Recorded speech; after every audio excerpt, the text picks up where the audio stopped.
Hello everyone. Let us continue with the same definition we solved in the earlier video, that is to generate a random number. But this time we are going to generate a random number in a given range.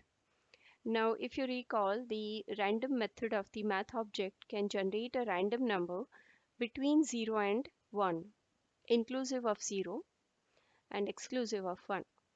So now in this video, we'll try and solve the definition where we generate a random number between two numbers. So let's say we want to generate a random number between 1 and 10. So I have created two text boxes in the form section, txt1 to read the starting number, that is the lower bound, and txt2 to read the ending number, that is the upper bound. So the first thing we'll do is call these numbers and we will try and convert it into a number. Now I'm making an assumption that the entered numbers are integers. But just for a safety sake, I'm going to still convert the value into a number and see if it is a number or not. So, uh, well, if you've observed, I've changed the syntax a little. So instead of writing window.document, I'm writing document because window is a global object and it is existing. So if you omit the window object, it is fine. And secondly, I'm not creating a new variable to convert the string into a number. I'm doing the number conversion along with the value storing. So A will contain the lower bound and B will contain the upper bound. So txt1 goes in A as a number, B goes B contains the txt2 as a number. So the next thing we'll do is check whether the conversion is successful. Even though we are making an assumption that it is an integer number, but for safety reasons, we'll just put in. So if that is the case, we are going to generate an error and inform the user that you have entered wrong input. Otherwise, we're going to write in the entire logic here.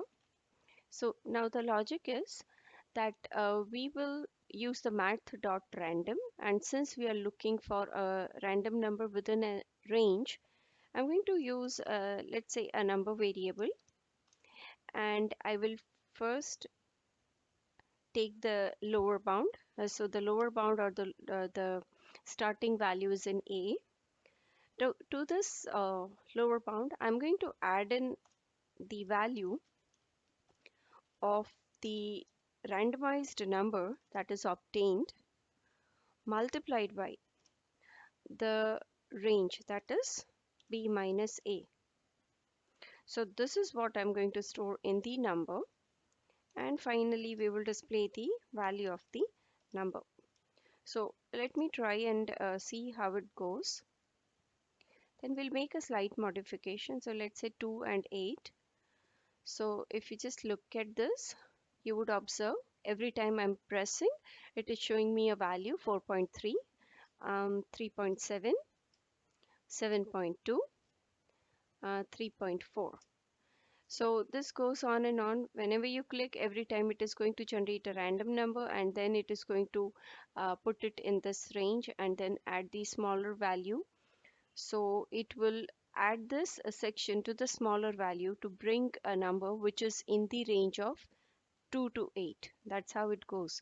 But if you observe, the value is a floating point number. So if you want to convert it into a integer number, all you need to do is pass in this value into the floor method of the math object.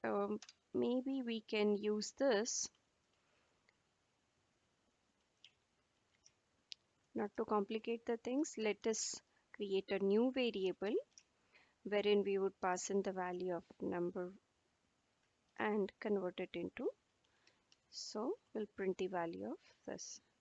More easy to read and identify what we are doing. So let us retry the same thing. So first time you get 5, then 7. Now remember, the value which you will come across would be Starting from 2, exclusive of 8. So 2 is included, 8 is excluded.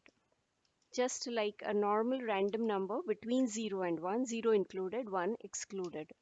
So that's 5, 4, and you can keep pressing the button and you'll be able to see that 2 is found, 8 is not found. So that is all for today. In the next video, we'll take up one more definition. So try this out.